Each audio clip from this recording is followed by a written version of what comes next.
Sempre um prazer estar aqui, podendo trazer a palavra para vocês.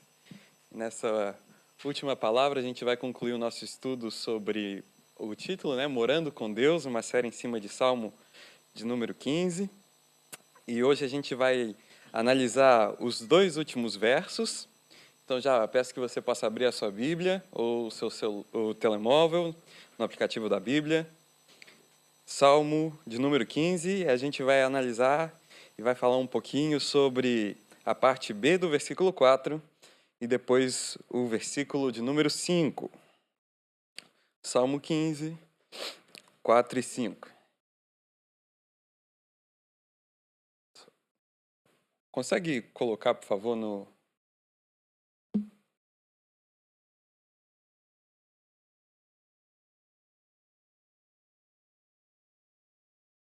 Foi. Bom, então vamos à leitura. Aquele que jura e cumpre o que prometeu, mesmo com prejuízo próprio. E depois o verso 5, aquele que não empresta o seu dinheiro com usura, nem aceita suborno contra o inocente. Quem age assim não será jamais abalado. Durante todas essas semanas que se passaram, essas duas últimas semanas, eu fiz duas perguntas para vocês no início de cada mensagem e nessa eu não gostaria de fazer de outra maneira diferente. Eu queria perguntar para você hoje, nessa noite, você já quebrou algo em sua casa? Você provavelmente a resposta é óbvia, sim, um prato ou um copo. Copo é mais comum, né? Entretanto, eu já quebrei diversas coisas, seja ela janela, copo, né?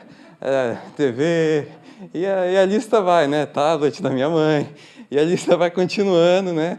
Uma lista sem fim. Telemóvel, então, a conta, coitado, os ecrãs sempre andaram partidos. Mas eu não só já quebrei algumas coisas na minha casa, mas também uma vez teve uma coisa em particular, uma história que me marcou muito. Meus pais saíram de casa, meus irmãos também. Eu estava sozinho em casa, cerca que eu tinha provavelmente 12 anos.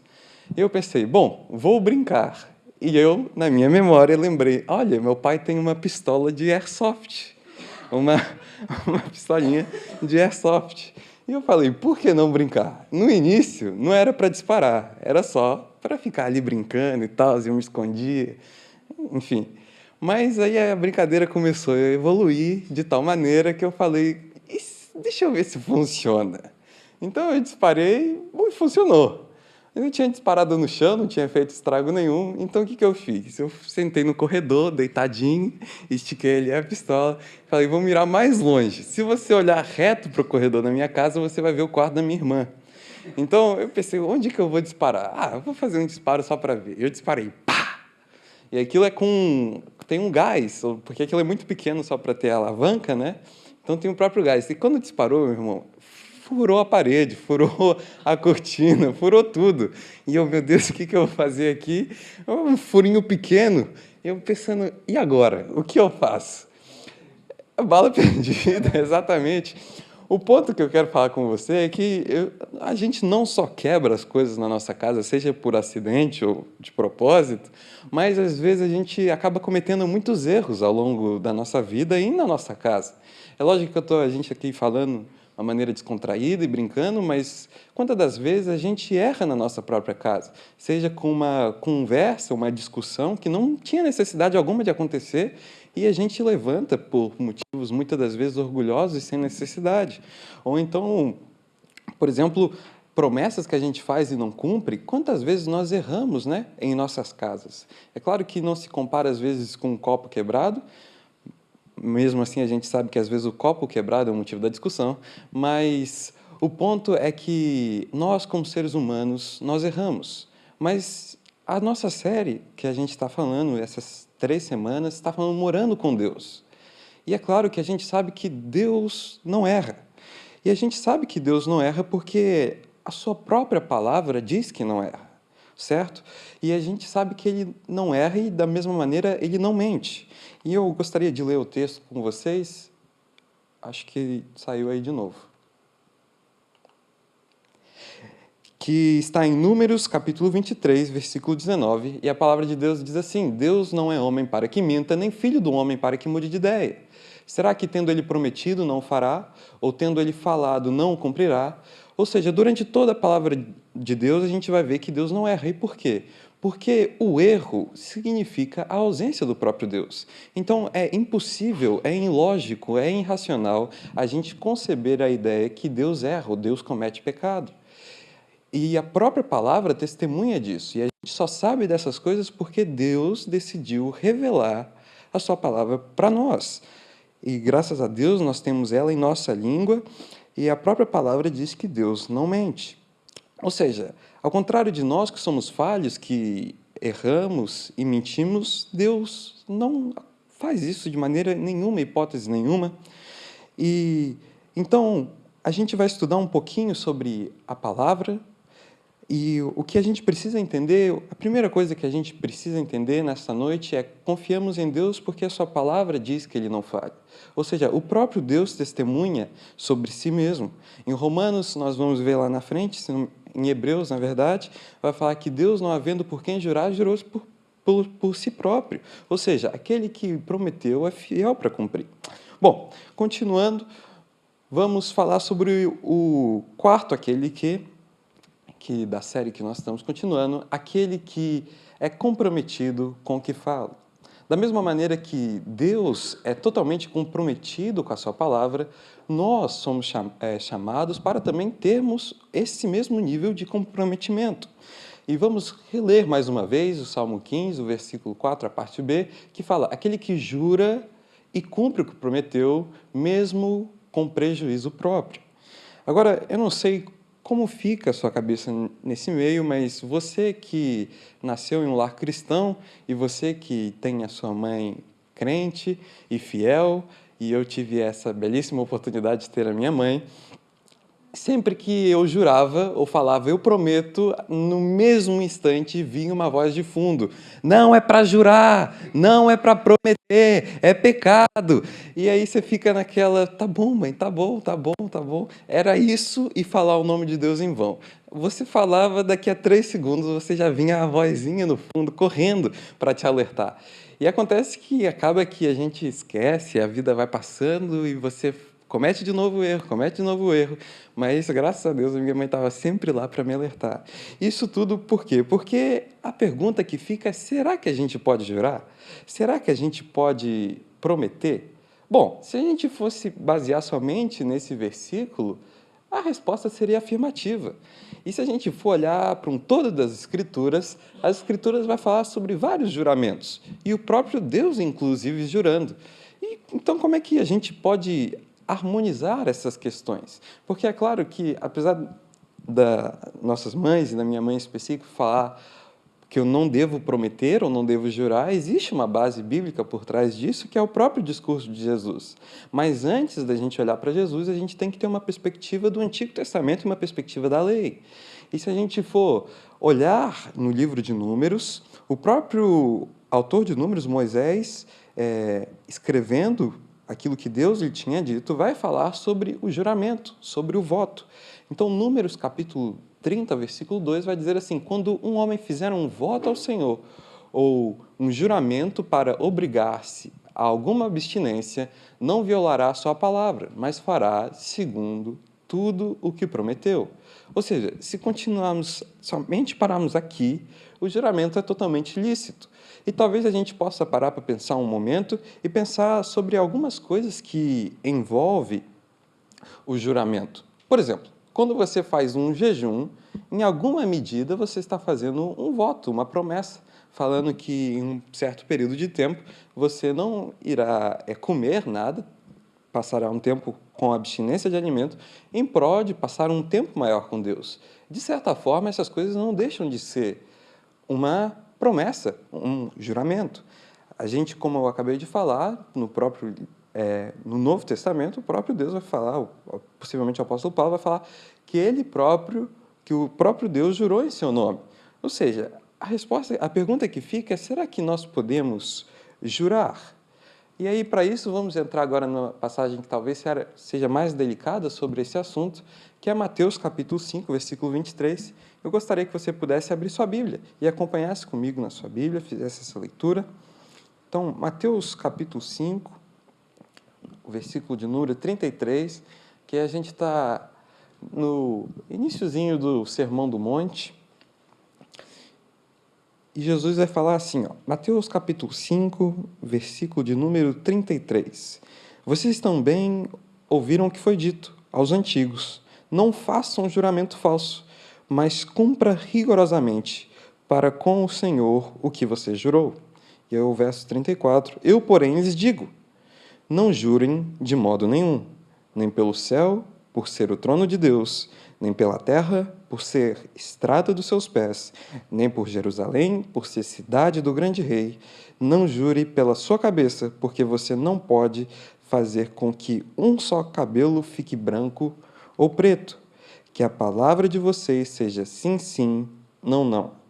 O que passa disso vem do maligno. Talvez agora a gente pode pensar, bom, a Bíblia está entrando em contradição agora? Quer dizer, no Antigo Testamento o próprio Deus falou que não, a gente deveria jurar, mas cumprir aquilo que a gente prometeu e aquilo que a gente jurou e o nosso voto. Mas agora o próprio Jesus, o próprio Deus encarnado está falando que não devemos jurar em hipótese alguma? Como que a gente pode harmonizar as duas coisas? Como a gente pode entender? Será que de alguma maneira, Jesus mudou a lei? Mas se a gente for fazer uma leitura do contexto em que Jesus estava, se a gente for olhar para alguns versículos antes do próprio Sermão do Monte, a gente vai ver o próprio Jesus falando que, de maneira nenhuma, ele veio revogar a lei, mas, pelo contrário, ele veio cumprir a lei. Então, a pergunta ainda fica no ar: como a gente pode entender essas duas coisas? Como a gente pode entender se a gente pode jurar ou não? E a grande resposta que fica nesse meio é os fariseus.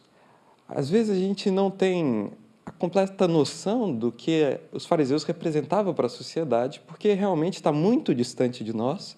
É um acontecimento que já vai fazer quase 2000 anos. E a realidade é que todo esse ensino de Jesus está ligado com o terceiro mandamento dos 10 mandamentos. Talvez tenha ficado ainda mais confuso agora, mas vamos ler o terceiro mandamento, que está situado em Êxodo capítulo 20, versículo 7. E a palavra de Deus diz assim: não tome o nome do Senhor, seu Deus, em vão, porque o Senhor não terá por inocente o que tomar o seu nome em vão. E depois a gente vai ver em Levítico, capítulo 19, versículo 12 também, um texto semelhante falando: não faça um juramento falso pelo meu nome, pois você estaria profanando o nome do seu Deus. Eu sou o Senhor. Ou seja, de alguma maneira, prometer em nome de Deus está associado com o que Jesus vai falar posteriormente, falando sobre não jurar. E a grande resposta para a gente conseguir entender como essas coisas conseguem se harmonizar é, mais uma vez, eu repito e digo, é os fariseus. Jesus, no Sermão do Monte, estava pregando para os seus discípulos ao perto, mas também para os gentios e para os fariseus que estavam mais afastados, mais ao longe. E Jesus não está só falando somente para os seus discípulos diretamente, mas está falando para um público inteiro, para um alvo, para um grande número de pessoas. E Jesus, ao mesmo tempo que está ensinando, ele está confrontando esses mestres na lei. A gente pode ver isso em diversos ensinos. Por exemplo, quando Jesus vai falar sobre a ira, falando sobre que a ira não é simplesmente o ato que você faz, mas sim também o que passa dentro da sua mente. E ele vai repetir o mesmo ensino a respeito do adultério. Mas quando a gente chega na passagem de Mateus, é importante a gente entender que Jesus não necessariamente está proibindo as promessas e os juramentos. Porque se fosse assim, a gente não poderia mais fazer, por exemplo, um jejum ou um voto com o Senhor. Mas sim, Jesus está proibindo a ação que os fariseus faziam naquele momento. A grande questão é que os fariseus eram grandes eruditos e mestres na lei, mas eles eram como se fossem advogados. Eles tentavam procurar a brecha para poder cometer qualquer coisa que passasse da lei e não fosse pecado. Então, o que acontecia é que os fariseus viravam e diziam assim: você não pode jurar por Deus e não cumprir. Mas se você jurar pelos céus e não cumprir, tudo bem. Porque a própria palavra vai falar sobre situações em que pode se revogar um voto ou revogar uma promessa. Mas quando se fala sobre o nome do Senhor, aquele que jura em nome de Deus, de maneira nenhuma pode revogar.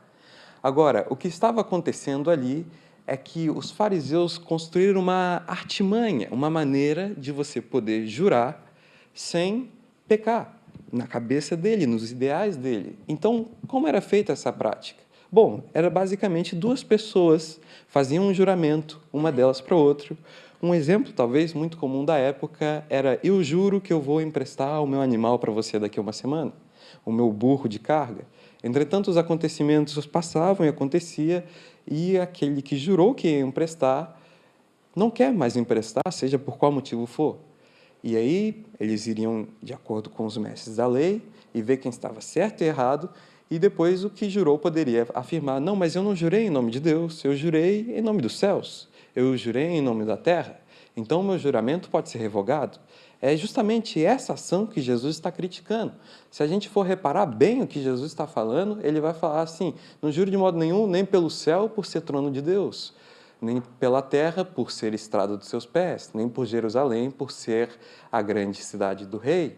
Não jure pela sua cabeça, porque você não pode fazer com que um só fio, só um cabelo fique branco ou preto. Ou seja, a ideia que expressa é que Jesus estava condenando aquele juramento leviano. As pessoas viviam jurando, mas sem peso na consciência ou sem aquele peso de fazer aquilo que eles realmente juraram. Você pode ver que em nenhum momento Jesus, nessa passagem, vai falar sobre jurar em nome de Deus. Porque a questão que Jesus está realmente tocando, e como em todo o Sermão do Monte, ele está falando sobre o coração. Homens e mulheres que simplesmente mandavam palavras ao léu, sem querer ter compromisso algum. Mas o grande foco de Jesus e o grande foco dessa passagem que nós iremos aprofundar em Salmo é o versículo 37. Que a palavra de vocês seja sim, sim, não, não. E o sim, sim aqui não significa que na hora do combinado ele fala sim, sim duas vezes ou não, não duas vezes. A ideia que expressa por Jesus é que quando você começa uma conversa, um combinado, e você fala sim, no fim dela, ou quando você for cumprir aquilo que você falou, você volte a dizer o sim. Ou seja, a ideia é de uma confirmação. Você começou no sim e termina no sim. Você começou no não, termina no não. E assim, dessa maneira, a gente consegue entender melhor o que se passava realmente ali na situação em que Jesus estava pregando e falando. Ou seja, a ideia que Jesus passa para nós é que, mais do que você saber quando jurar ou não jurar, ou pelo que jurar ou não jurar, é que a sua palavra seja uma palavra só. Jesus vai nos ensinar que o nosso falar deve ser da mesma maneira como o falar do próprio Pai, do próprio Senhor. Ou seja, da mesma maneira que a gente viu, né, que Deus não mente, nós não devemos mentir. Mas o que acontece é que, muitas das vezes, nós rapidamente fugimos dessa verdade e rapidamente nós decidimos e optamos pela mentira. Talvez, confessando aqui para os meus irmãos, quantas das vezes minha mãe já virou para mim e falou assim: filho, você pode lavar a louça? E eu prontamente digo: sim, mãe, eu posso. Passa 10 minutos, 15 minutos, 30 minutos, uma hora, e no final quem lavou foi ela.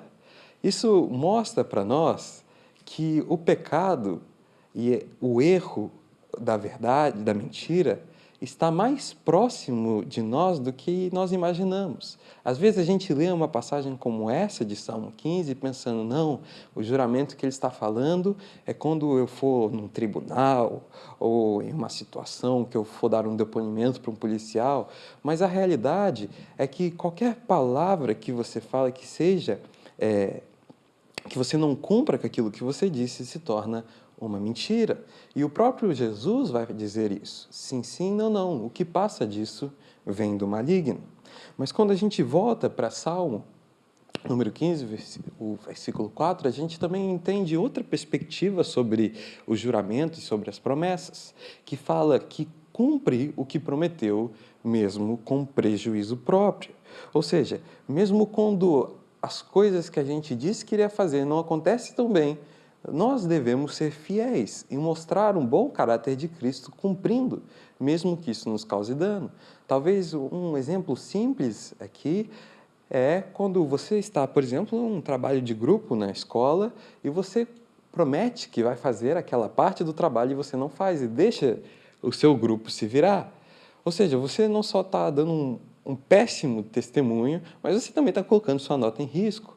Agora, às vezes, os que trabalham que são empreendedores aqui na igreja, ou trabalham com obras, ou com qualquer tipo de serviço, às vezes somos tentados, quando saímos no prejuízo, aumentar o preço, ou dar uma desculpa, fazer o serviço de qualquer jeito. Mas o que Davi aqui está expressando para nós, está falando que o versículo 1, aquele que mora com Deus é aquele que jura e cumpre o que prometeu, mesmo com prejuízo próprio. Se nós damos a nossa palavra, se nós falamos que iremos fazer alguma coisa, nós devemos ser fiéis. Da mesma maneira que Deus é fiel conosco. Da mesma maneira que Deus, sabendo que eu e você iremos pecar, Ele deu o seu Filho na cruz, sabendo disso, e Ele continua sendo fiel para que todo aquele que se arrepende, Ele perdoa os nossos pecados.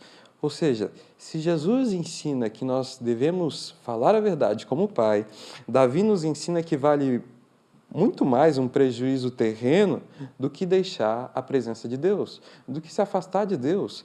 E às vezes a gente não tem a completa noção disso e parece que essas coisas estão tão longe que a gente fala, não, é só uma meia-verdade, é só que uma coisa que eu não falei, que eu não contei.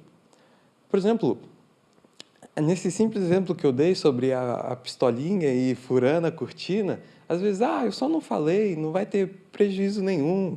Eu lembro uma vez que eu fui tomar um banho e não sei por qual motivo caiu muita água no chão, muita água no chão. E aí, o que eu pensei? Eu tô com medo de falar para o meu pai. Medo mais tolo da vida, né? E aí, o que eu fiz? Eu peguei o pano do banheiro, a toalha, da casa de banho, e comecei a limpar o chão, a limpar o chão. E eu lembro perfeitamente disso. Depois meu pai entrou para tomar um banho e assim que ele pisou no tapete, ele escorregou e caiu. E aí eu fiquei com aquele aperto do coração. Eu falei, meu Deus, eu devia ter falado, eu devia ter falado. E aí ele estava ali gemendo de dor. E eu falando, meu Deus, imagina se ele quebrou alguma coisa. Agora, tudo porque eu não falei. Sabe? Às vezes a gente pensa, é lógico que a gente ri, né? Mas essas situações são tão verdades, isso acontecem tanto nas nossas vidas por causa de medo, por causa de temores, de temor a homens que não fazem sentido algum. Às vezes a gente se coloca em situações que coloca nós mesmos e a outra pessoa em risco. Tudo porque nós optamos a não falar a verdade, a esconder coisas, ou então a falar as meias verdades, né? E essas coisas vão causando um mal tremendo em nossas vidas, porque quanto mais a gente lê a Bíblia e quanto mais a gente ora e se dedica, a gente percebe que as leis e as ordens não são para nos irritar. Deus não estava lá no céu tranquilo na sua eternidade e falou assim, nossa, eu vou colocar essa lei aqui para maltratar. Não, óbvio que não, ele se preocupa conosco. Semana passada a gente viu que Deus nos ama, nós somos amados por Deus. Então toda lei que é dada por Ele a nós é para o nosso próprio cuidado, é para o nosso próprio desfrute, é para o nosso deleite em Deus.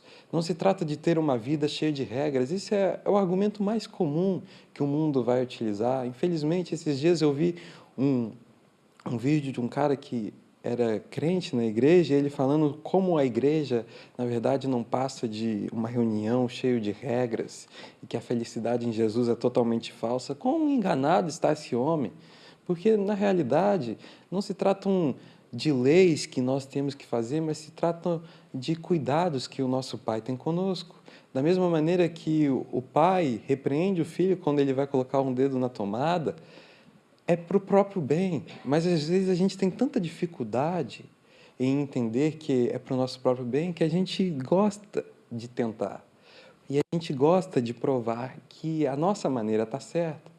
E às vezes a gente só vai reparar que a gente está errado quando a gente chega no fundo do poço. Quando às vezes a gente vê e não tem mais solução alguma, é que a gente percebe que essas leis, essas ordens são para a nossa própria proteção. Agora, para seguir para o último, o quinto aquele que, gostaria de falar com vocês sobre aquele que é generoso com seu irmão.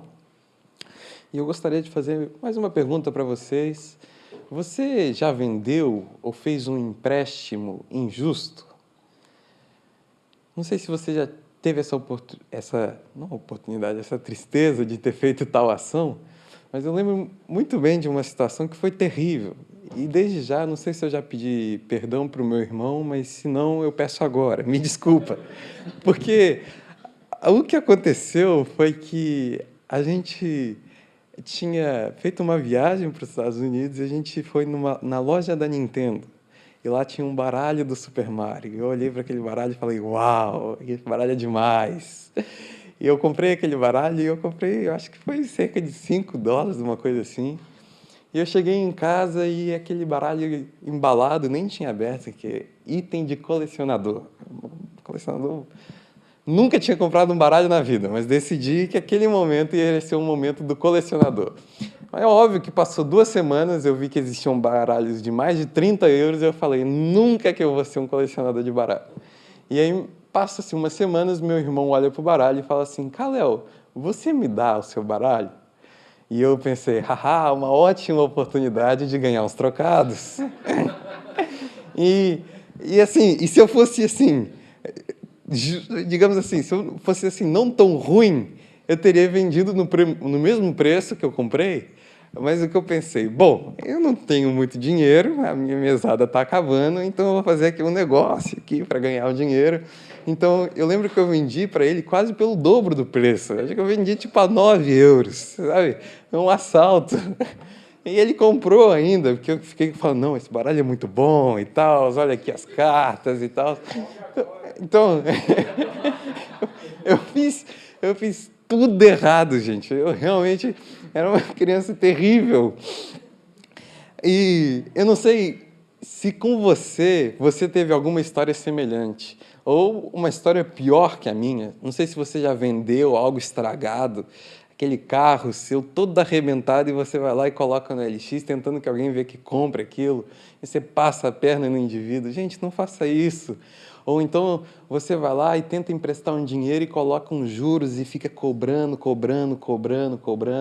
Eu não sei quais são os erros que você já fez na sua vida, eu não sei qual foi a maneira mais criativa que você tentou extorquir alguém, porque realmente baralho eu percebi que não era muito lucrativo, porque afinal só tinha um e nem todo mundo comprava, igual meu irmão.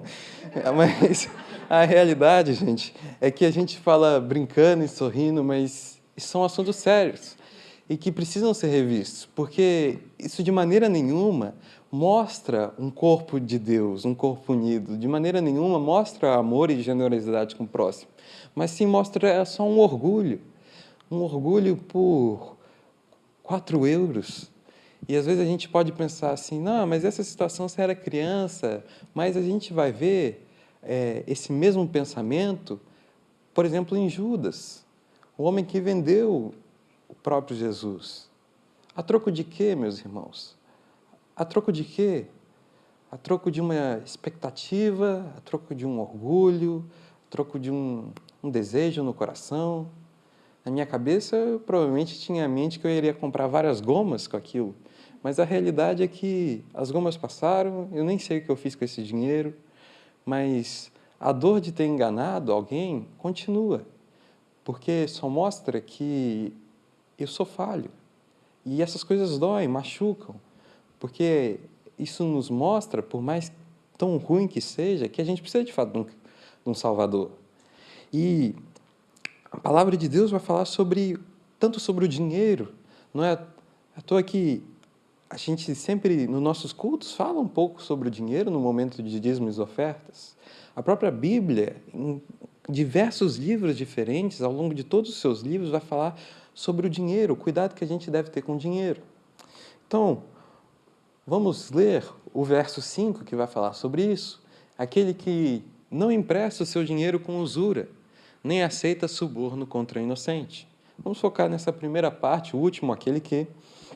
E aqui Davi, igual o versículo anterior, que ele faz uma menção da lei, ele está fazendo uma menção também da lei. Está fazendo uma menção da lei no que diz a respeito, na passagem de Levítico, capítulo 25, o versículo 35. E a palavra de Deus vai dizer assim: se alguém do seu povo se tornar pobre e as suas mãos se enfraquecerem, então você tem o dever de sustentá-lo, e ele viverá com você como estrangeiro e peregrino. E aí o versículo 36, não cobre dele juros nem ganho, mas tema o seu Deus, para que esse seu irmão possa viver perto de você. Não cobre juros sobre o dinheiro que emprestar a ele, nem de mantimento a ele esperando obter lucro. Eu sou o Senhor, o Deus de vocês, que os tirei da terra do Egito para dar a vocês a terra de Canaã e para ser o seu Deus. Ou seja, essa passagem que Davi está falando está fazendo uma ligação, uma citação diretamente sobre Levíticos, que vai falar sobre o emprestar o dinheiro, não é mesmo? A gente viu o Salmos 15, o verso 5, aquele que não empresta o seu dinheiro com usura. Essa palavra já não é tão usada nos dias de hoje, mas usura nada mais do que significa uns juros. Ou seja, uns juros que você cobra e depois nem aceita suborno contra o inocente. Ou seja, o que Davi está falando e o que essa lei aqui, que o próprio Senhor dá a Moisés para que ele escreva, está falando, é que existe uma relação que nós devemos tomar cuidado no que se diz respeito ao dinheiro e o seu irmão. Ou seja, a maneira como você vai olhar para o dinheiro em detrimento do seu irmão. Você vai olhar para o seu irmão, aquele que é o seu próximo, como uma forma de ganhar dinheiro, ou você vai olhar para o seu irmão, para o seu próximo, como eu vou usar o meu dinheiro para ajudá-lo? Essa que é a pergunta a se fazer, essa que é a ideia que a gente tem que colocar em nossas mentes. Mas o que acontece, que é muito interessante, é que a resposta que Deus dá para não cometermos esses juros, essas usuras, ou aceitar esses subornos contra o inocente, a resposta que o Senhor Deus vai dar diz assim: eu sou o Senhor, o Deus de vocês, que tirei da terra do Egito, para dar a vocês a terra de Canaã e para ser o seu Deus.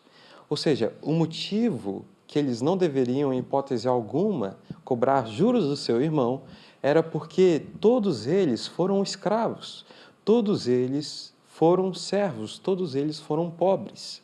E Deus os tira do Egito, tira da casa de servidão, tira eles da pobreza e dá a eles não só uma riqueza e um povo numeroso e uma terra, mas também dá a liberdade de viver, a liberdade de adorar a Deus. E é claro que nós não saímos do Egito e nem somos judeus, mas nós saímos do mundo e nós somos um povo. Nós somos um só corpo e nós saímos do mundo de pecado.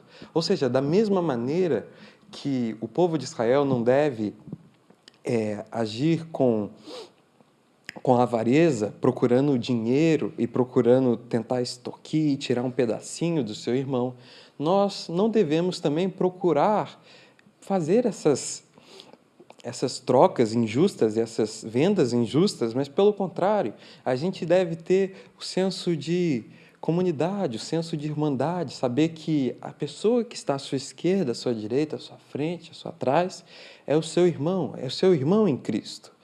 E aí eu queria ler um versículo com vocês para falar mais um pouco sobre isso. Está em 1 Coríntios, capítulo 12, versículo 27, está aí na tela, que vai dizer: ora, vocês são corpo de Cristo e individualmente membros desse corpo. Ou seja, meus irmãos, é ilógico você cobrar juros pela sua mão. Você virar para ela e falar assim, para cada biscoitinho que você comer, você tem que dar 3 para a mão direita. É tão ilógico que qualquer alusão, qualquer ideia não faz nem sentido, porque é um corpo só. Todos estão desfrutando das mesmas coisas. Mas quando nós olhamos para a nossa vida, quando nós olhamos para o dia a dia, facilmente eu olho para o meu irmão não como o mesmo corpo, não como o mesmo membro, mas sim uma oportunidade de ganhar em cima. Ou seja, eu ajo com má fé, eu cobro coisas que não deveria cobrar, eu entrego um produto que não está tão legal, justamente para poder ganhar um dinheirinho em cima daquilo. E a realidade é que se nós entendemos de fato o que a palavra de Deus nos diz, e a palavra de Deus nos diz é o que o texto diz, não precisa de grandes explicações. Eu e você somos o mesmo corpo. Nós somos membros diferentes, nós temos funções diferentes, mas nós somos o mesmo corpo. Isso significa que nós devemos estar em comunhão. Isso significa mais do que não tentar cobrar algo a mais, significa que você deve ajudar. É a própria lei, ou seja, a lei que no passado foi dada aos judeus é novamente dada a nós de uma maneira diferente, mas a mesma ideia. Ou seja, se nós somos do mesmo corpo, não é óbvio que quando você machuca a sua mão, você não vai colocar um curativo. Não é óbvio que quando você magoa o seu pé, você não vai colocar um gelo ou ver a situação. Mas quanto de nós, às vezes, nós estamos pecando no que relação a olhar para o irmão do lado? Às vezes nós sabemos de pessoas que estão passando necessidades, no caso, a nível monetário, às vezes com dificuldades emocionais, e às vezes nós ignoramos, nós falamos, não, isso é responsabilidade do pastor, não, isso é responsabilidade do fulano, não, eu já fiz a minha parte, eu mandei uma mensagem. Mas a realidade é que se a gente tivesse a mesma ideia que aquele meu irmão faz parte do nosso corpo, a gente estaria muito mais unidos. E um corpo só consegue crescer quando ele está unido, ele está junto. Por acaso, se a gente deixar um sangramento sem estancar, porventura, mais tarde ou mais cedo, não só aquele membro sofrerá o dano, mas todo o corpo. Da mesma maneira, somos nós como igreja. Se nós deixamos um irmão nas dificuldades, seja elas financeiras ou emocionais, rapidamente a doença se espalha, a fraqueza se espalha.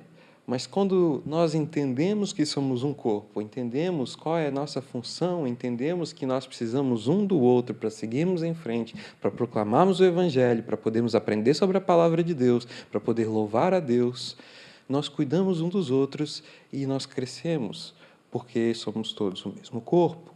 Agora, a parte final desse salmo, e para terminar esse estudo, por mais que a palavra não descreva como aquele que, a última parte do verso 5, eu coloquei aquele que jamais será abalado.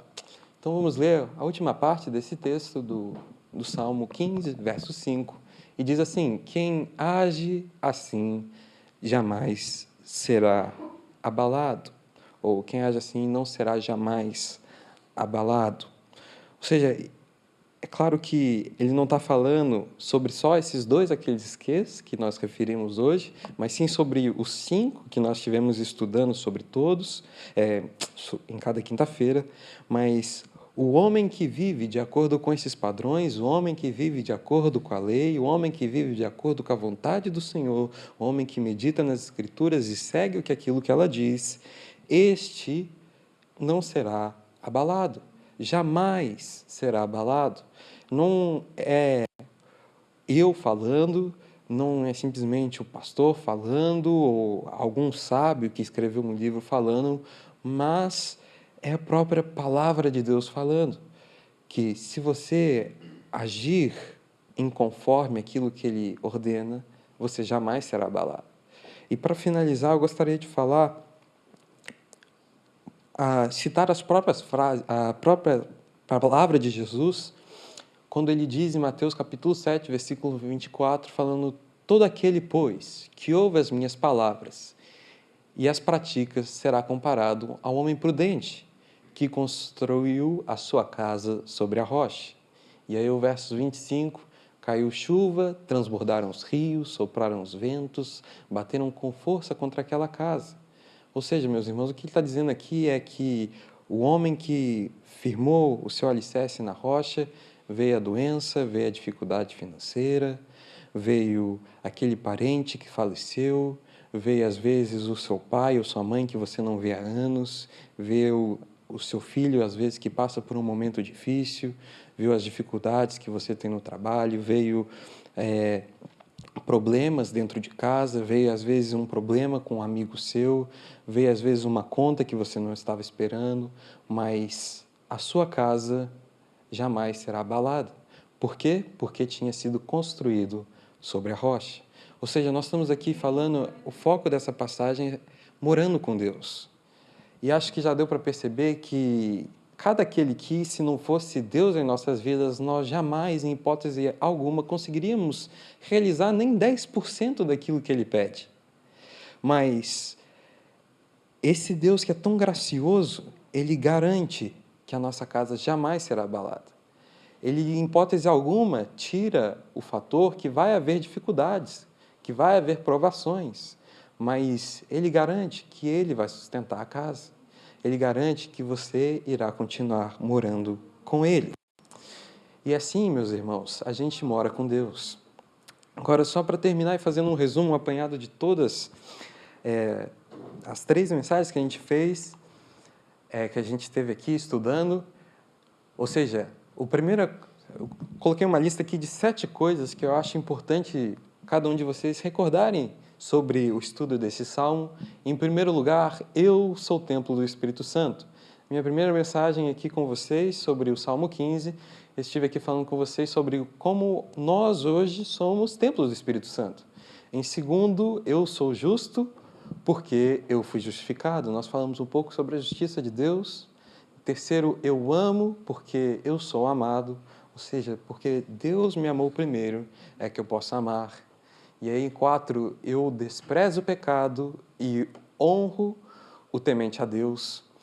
Quinto, eu sou comprometido com o meu falar. Sexto, eu sou generoso com o meu irmão, que foi os 2 que nós vimos agora. E depois, por último, 7, eu jamais serei abalado. Mas é claro que tudo isso só faz sentido se a gente tiver uma frase em mente, que é essa que eu escrevi, não pela minha força, mas pela força do Deus que me salvou. Toda a glória somente a Ele. Toda a glória somente a Ele, porque a verdade é que eu só sou o templo do Espírito Santo porque o Espírito Santo decidiu que eu sou o templo. Eu só sou justo porque, de fato, Jesus Cristo, naquela cruz, derramando o seu sangue, naquela tremenda dor, decidiu me justificar. Eu só sou amado, eu só consigo amar o meu próximo porque Ele me amou. O próprio sacrifício na cruz é a exata perfeição e demonstração do amor.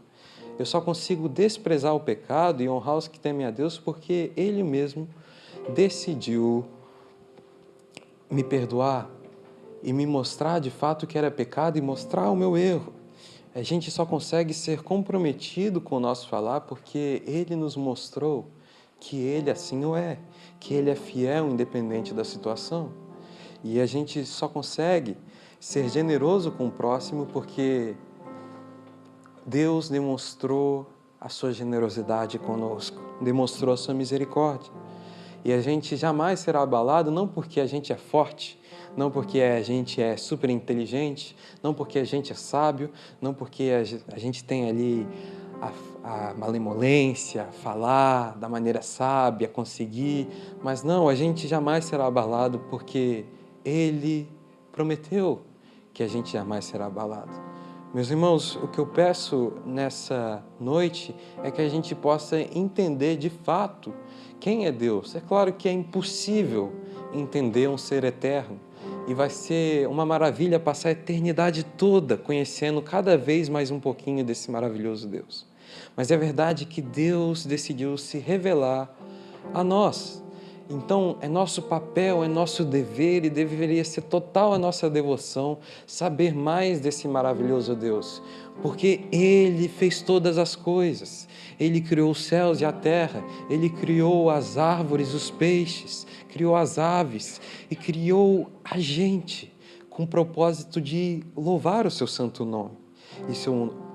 Então, que a gente possa realmente seguir esses passos, não por obrigação, mas simplesmente por desfrute, por deleite, porque eu garanto, meus irmãos, que não há nada melhor do que morar com Deus.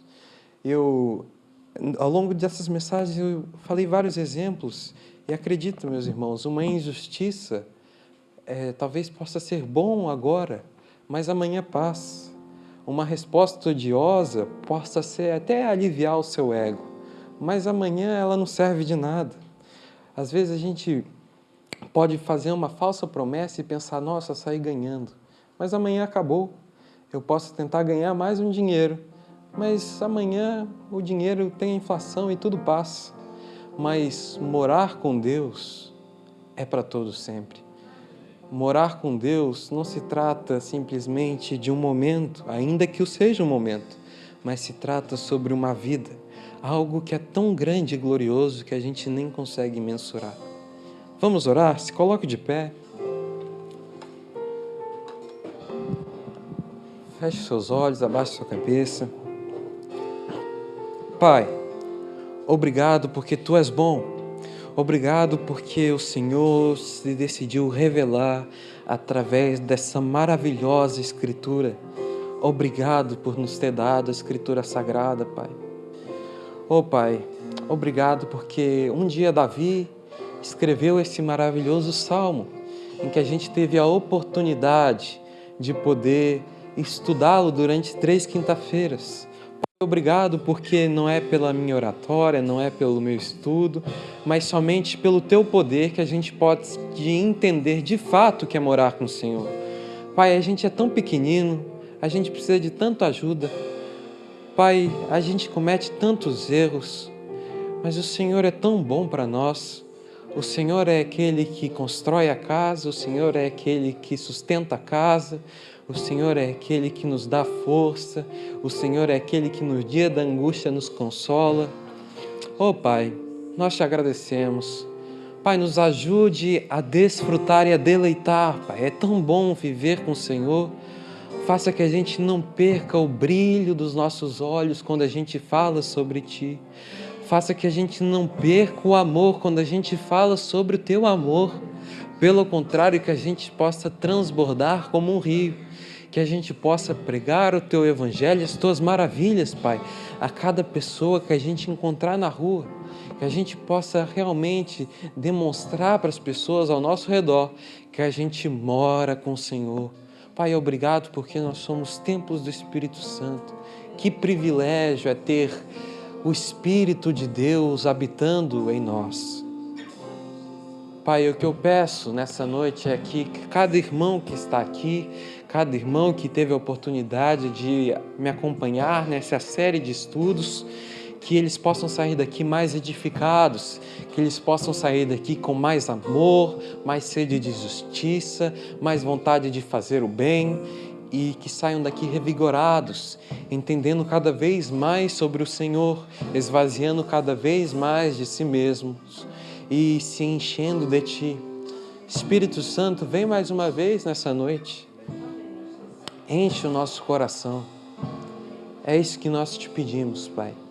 Faça essa oração a Ti, Pai, o Deus Todo-Poderoso, o Criador dos céus e da terra, pelo poder do Espírito Santo, o qual habita em cada um de nós. Em nome do Filho amado, aquele que foi o sacrifício perfeito e acalmou toda a ira do Pai. Em nome de Jesus, amém.